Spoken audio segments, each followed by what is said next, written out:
Hey guys, for those of you who don't know me, my name's Mitch Reyes.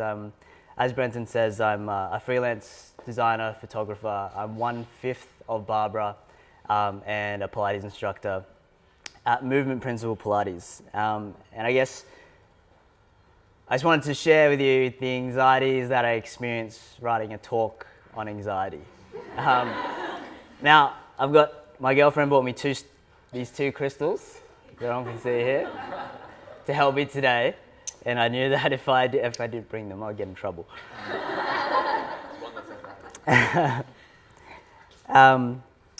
Now,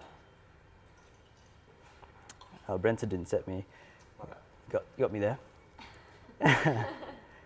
Now, the brilliant thing about what we call our imagination, or this brilliant thing we call our imagination, is the creative source, or the source of our creative expression, and sometimes can blur the lines between our critical thinking and the critical thinking about ourselves, which is where anxiety is manifested. And some usual things that you might catch yourself saying to yourself and believing is that you're not good enough, everyone's better than you, if you don't know how to use a Wacom, you suck, and don't tell the crowd how uncool you are because creatives are cool, Mitch. But I'm going to do exactly just that. I'm going to share all the things that I wouldn't have normally shared with you because what I would have thought you guys would have thought about me. But I'm going to relieve my anxieties with you now to kind of wash out my dirty laundry. So I'm an epic cat dad. I have two cats. One's name's Cosmos, or Cozzy for short, and the other one's called Chance, and my partner named her after Chance the Rapper, if you know who that is. And they play a huge role in my life, and I'm not afraid to say that. I'm also a Gumtree master, and you're probably like, what? I literally can find anything on Gumtree within reason for the best price, and I think it's a better version of eBay. Seriously, ask me, come on, I'll do it for you. My favourite genre of movie are rom-coms. Sorry, it's not arty. Because I can invest all of my emotions in it and not get butthurt at the end. Because it always turns out good. So, why else would you want to watch another movie? I'm a boxing fanatic. I watch hours and hours worth of tape to study footwork and strategy. And if you look on my Instagram Explore, you won't find photographers and design. You'll just find a whole lot of boring, for those of you who don't watch boxing, it's just full of boxing stuff. I'm a trackpad over mouse kind of guy. For those of you whose mouse doesn't work, they run out of battery and they don't function well. I also have this fascination with finding every single different flavor or style of kombucha on the market, and I get really hyped when I find a new organic cafe, or if I'm traveling, I'll go search them out just to see if I can find one. So it's almost trying to trace the magic dragon, and I haven't caught it yet, and I don't think I will. For those of you who don't know, kombucha is like a fermented tea that is like a soft drink, but that's good for you. And I really, really suck at using a Wacom. For real. Now that that's out of the way, for me, anxiety is like when you get an eyelash in your eye.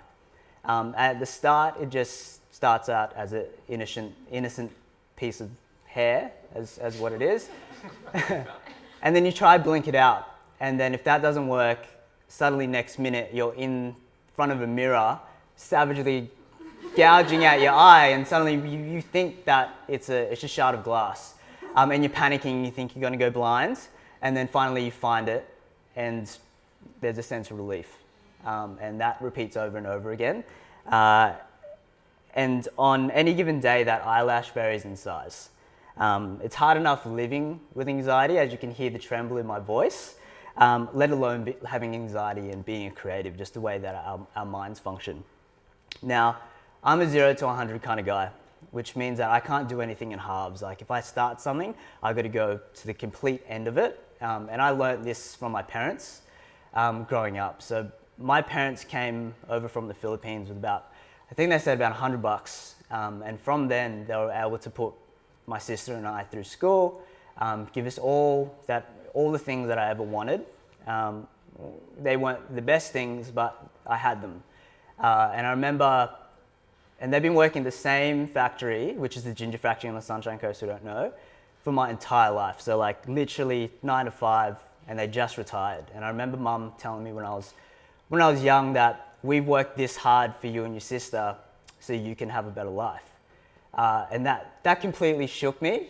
And that's what I've held very close to myself, and that anything that I do from then on, I do to my fullest extent. Like, I'm not going to disappoint my mum and dad because I chose to do something half-assed. They've just grinded in a really crappy factory for their whole life, so I'm going to do something about it. Now, example of that, and I'm going to use the Wacom for example. I'm not getting paid by Wacom, just I don't even have one. Was the first, like, let's say I used a Wacom, which I did, and I tried, and I had this great idea about what I was going to draw, and it didn't, and it was shit. Like, it barely even worked because it's like touch sensitive and stuff. And then suddenly I panic, and suddenly the story in my head goes, well, Mitch, if you can't use a Wacom, then you're not a real designer. And then suddenly I'll never be a designer to don't go outside because now everyone knows. Somehow everyone just knew that I couldn't use the Wacom, but in reality, I'm actually at home making and building a cat hammock for my cats. So there's the relationship there. Now, our imagination has this funny thing that has inconveniently and unknowingly created for us. Ego, or sense of self. Rapper with a stack of money on his phone. But what is ego? Well, we can't see it, we can't taste it, we can't smell it, and we can't touch it. It's literally nothing. But we all have an idea of who we think we are, or who we think we should be at a particular time and stage of our life, according to the shopping list of life. And everyone's shopping list of life is going to be relatively different, but they all kind of play the same part. But we rarely ever take a look and notice if these ideas are even true. And if this doesn't pan out or hold true, then what are we? We're seemingly nothing, and that can be quite a scary thing to kind of accept about yourself, that you could be nothing. And then this cycle of suffering begins. Many, many eyelashes in your eye, or many failed attempts at a Wacom. Now, the idea that I made up in my head about what a real creative was is that I had to be a boss at the Adobe suite. Like, I had to know all the shortcuts, I had to know everything. I also had to be employed full-time as a designer at a fancy design studio. And I had to have an epic portfolio worth of work. And everything had to be awesome, like nothing could be crap. So with that in mind, my journey looks something a little like this. I went to university to become a designer and to be honored as a real creative. And I graduated, and I decided to move to the big smoke, to Brisbane, to become a designer. And I realized that I had to get a job to pay rent to find a job to get a designer. And at the time, I could kind of make coffee, and so I bullshitted my way through Seek, and I got myself a little crappy cafe job. And amongst being in the big bad world, I realized that I didn't learn shit from uni. Like, I'm talking like nothing. I spent 3 years there. Like, what I learned on my own, I just relearned at the university level. And I was nowhere close to being my idea of what a real creative was, or what my idea was what a real creative was. And I didn't even send one resume because my portfolio was just mock-ups, and I thought it was shit, and looking back, it was pretty bad. And the story that I would perpetuate in my head and made me panic was that if I went for a job at a studio, I'd somehow get it, and then I'd be given my first brief, and then I'd realize that I didn't learn anything from uni and not know what to do. Then I'd get fired, I'd have to move back to my parents' house, and then everyone would laugh at me because I failed. Right? Funny, but very true. I used to panic about it. But in reality, I hadn't done anything. I hadn't even applied for a job yet. So I stayed in coffee. And over a few years, I worked my way through the industry, and I got heavily involved in coffee, like deep in it. And then finally, I ended up getting a job or getting an opportunity to manage a special coffee roastery called the Odyssey Project. For those of you who you may know, for those of you who don't, where I was approached to do their rebrand, and I had complete control.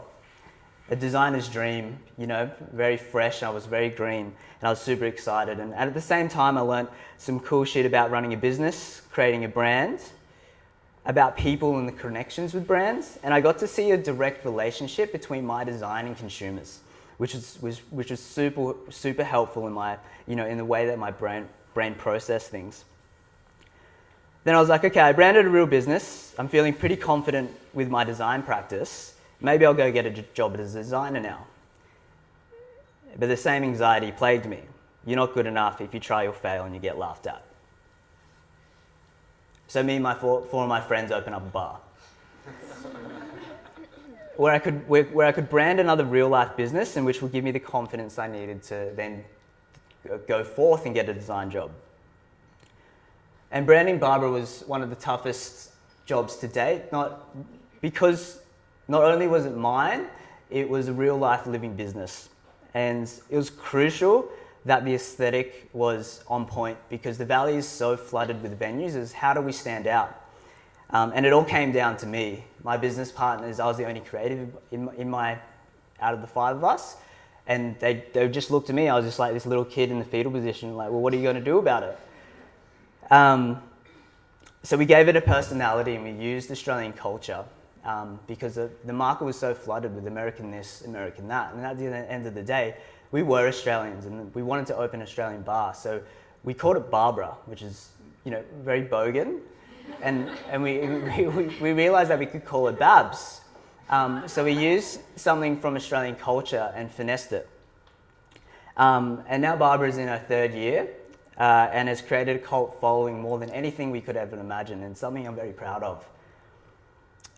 So then I was like, okay, I've been in coffee for nearly 6 years now, way too long. I branded 2 real life businesses, done some other design jobs on the side. I must be ready. I must be ready to be able to do this. Bam. Same thing. Whoop, jumped the gun there. Bam, same thing. So I went to Shillington part-time to ensure that the skills that I had enabled me to go into the workforce, to be able to make sure that I didn't freak out. And I did know what I was doing. And it was a time where I could refresh my mind, gain some new confidence. And I graduated, and I was boss level at the Adobe Suite. And I did have real work in my portfolio that I was really proud of.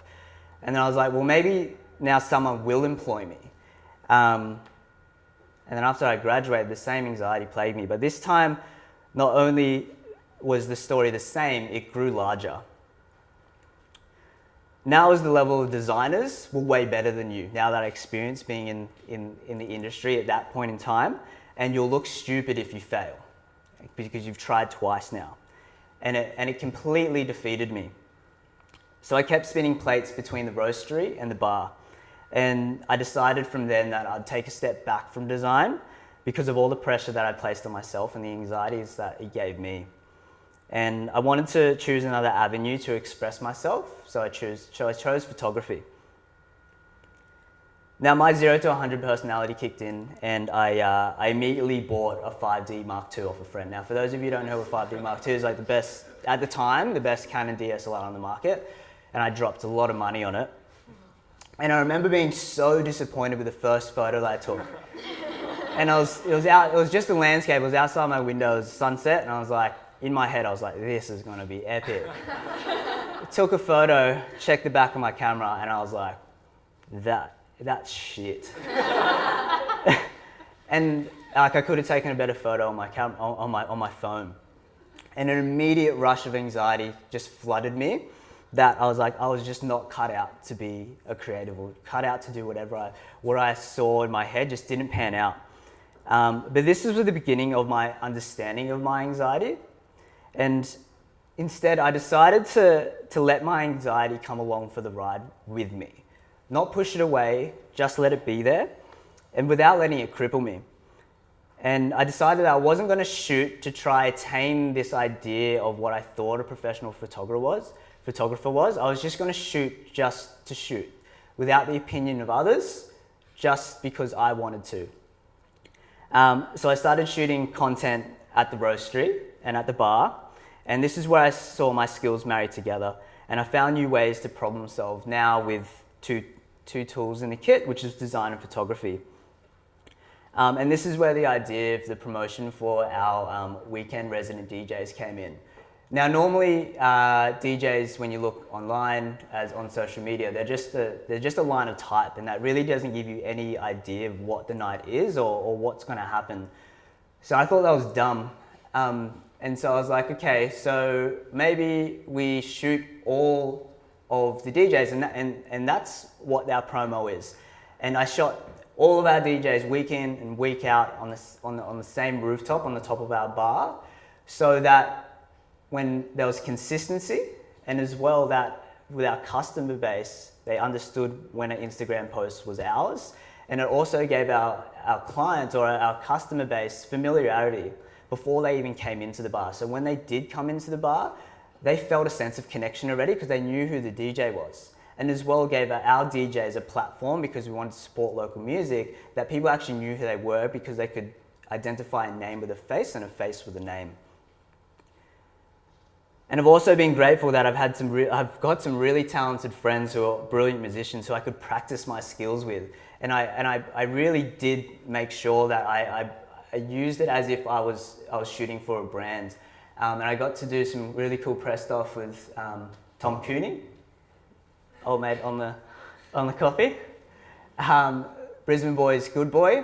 Some other friends you may not know, Mitchell Lewis from Hazlitt, local girls, Ava Berry, and one half of Confidence Man, Aidan Moore. And then I also shot Friends.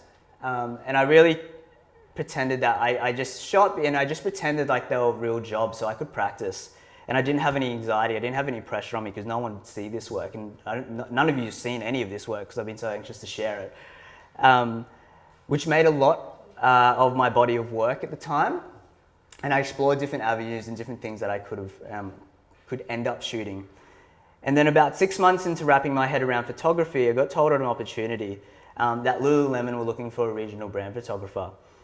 And mind you, I literally bought a camera 6 months ago, and I had no idea what I was doing. As I said, I just took a really shitty landscape, let alone shoot someone in stretchy pants.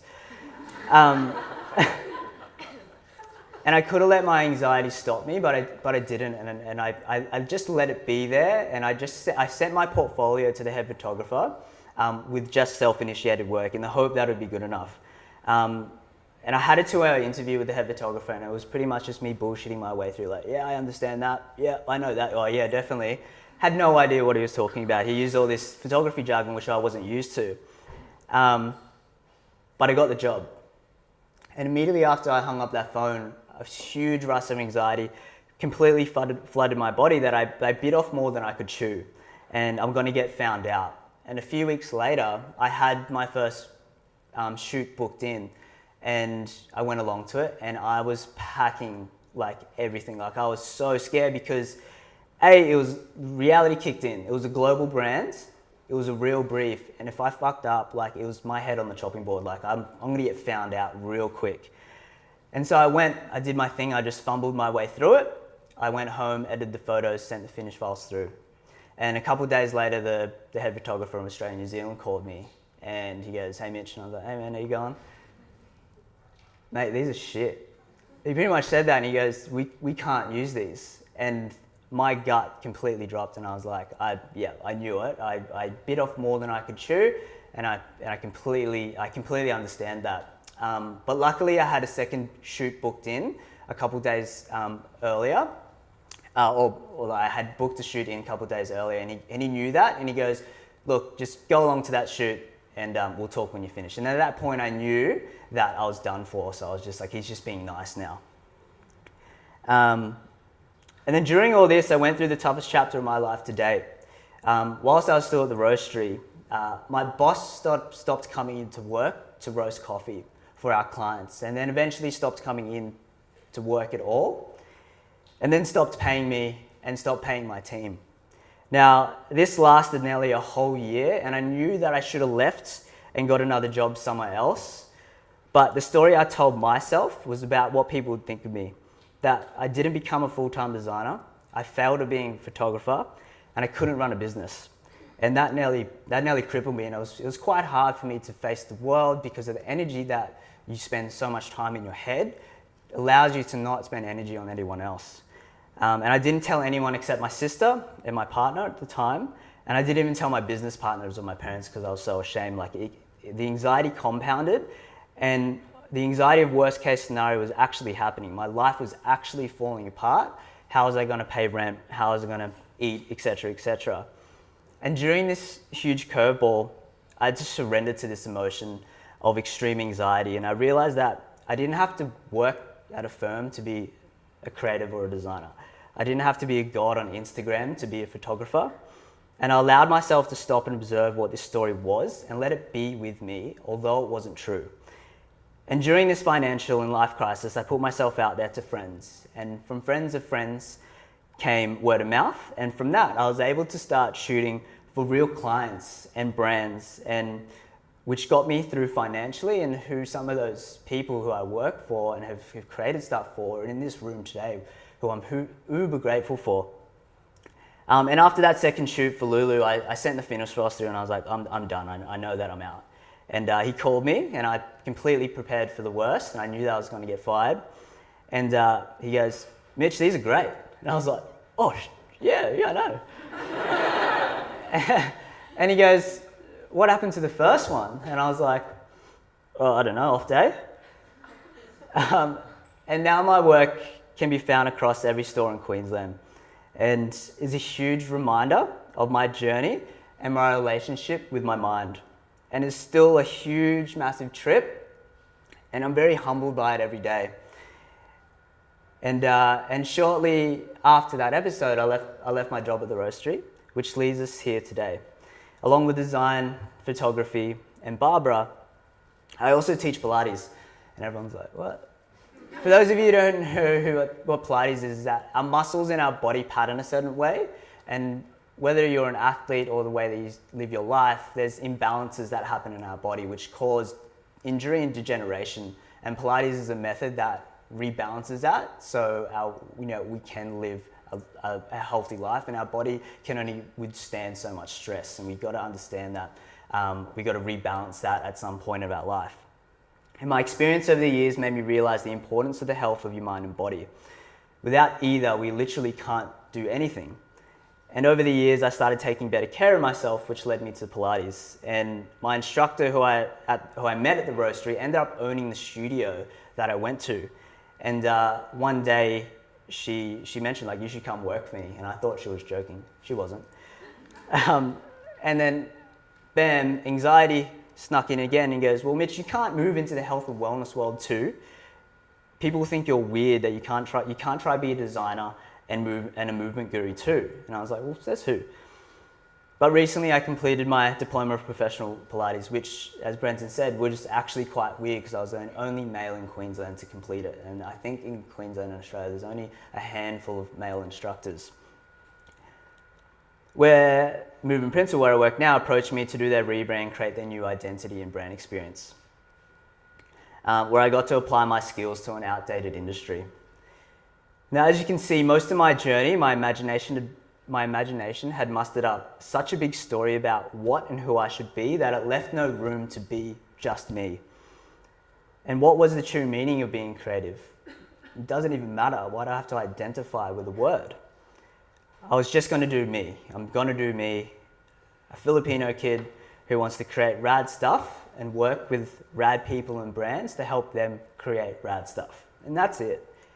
And if you notice that our imagination creates stories so big, sometimes they feel like they can cripple us.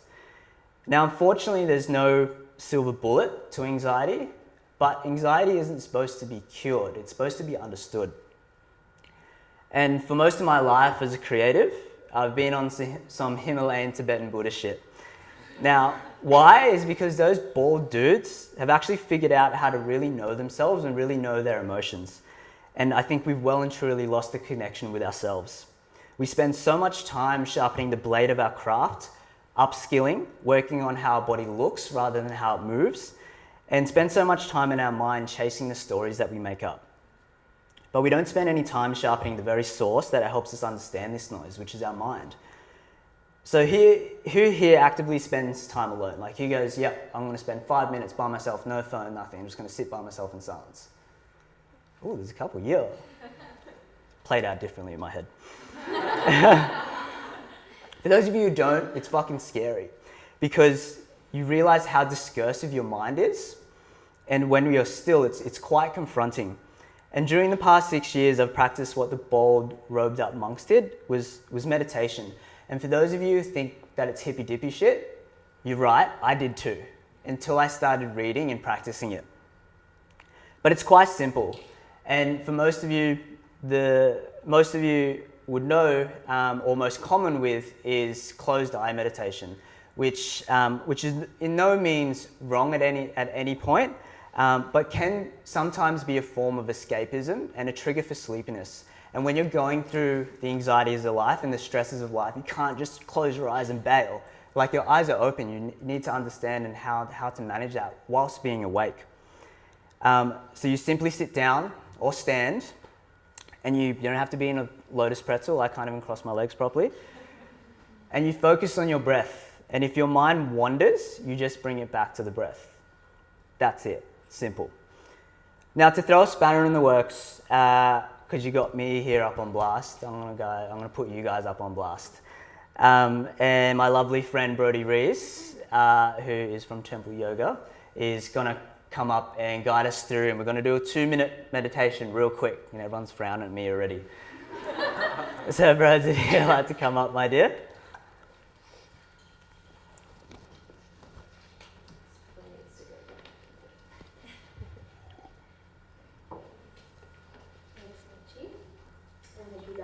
Guide you through this morning. Firstly, just get comfy where you are. So if you're seated, just have a little wiggle around. If you're standing, that's fine. And sorry, I just didn't see, can I get a show of hands of whose first time this is meditating ever? Everyone's kind of dabbled? Yeah, okay. Alright, cool. So first I want to let go of any preconceived notion about what meditation should feel like, that you need to be that guru in the Himalayas, sitting cross-legged, and just let yourself feel into it.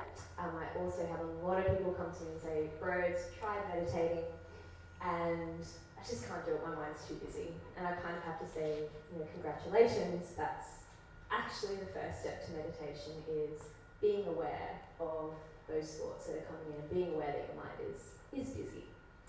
So we don't want to stop ourselves from thinking.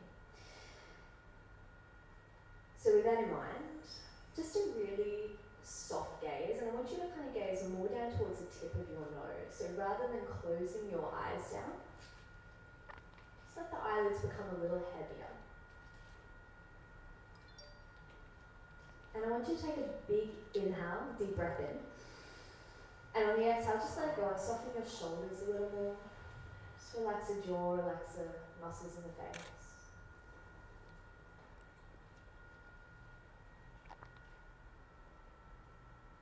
And for the first few moments, just notice the natural flow of your breath, moving in and out of your nostrils nice and freely.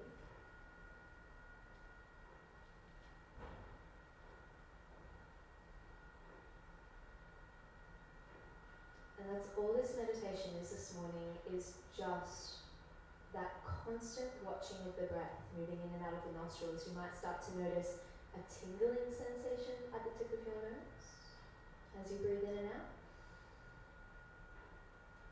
Or you might just start to notice the rise and fall of the abdominals as you inhale and exhale.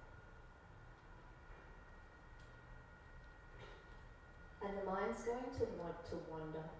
So every time you start noticing yourself thinking, just gently drawing yourself back to your breath, letting those thoughts just float by, almost like clouds in the sky. And just gently drawing yourself back to that constant breath, moving in and out of the nostrils nice and freely.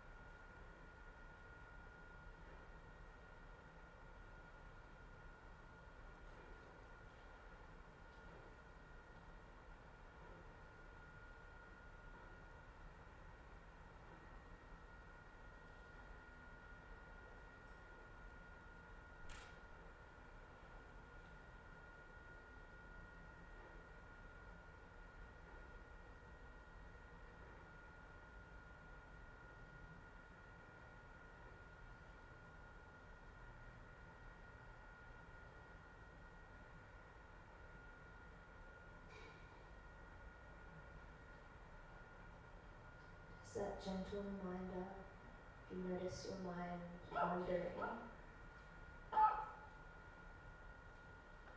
judging the thoughts or attaching onto them, just gently draw yourself back to your breath.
And take a nice deep breath in. Exhale, you might let it out through the mouth. And just when you're ready, just gently lifting your gaze. And before I hand you back to Mitch, just maybe noticing how that feels.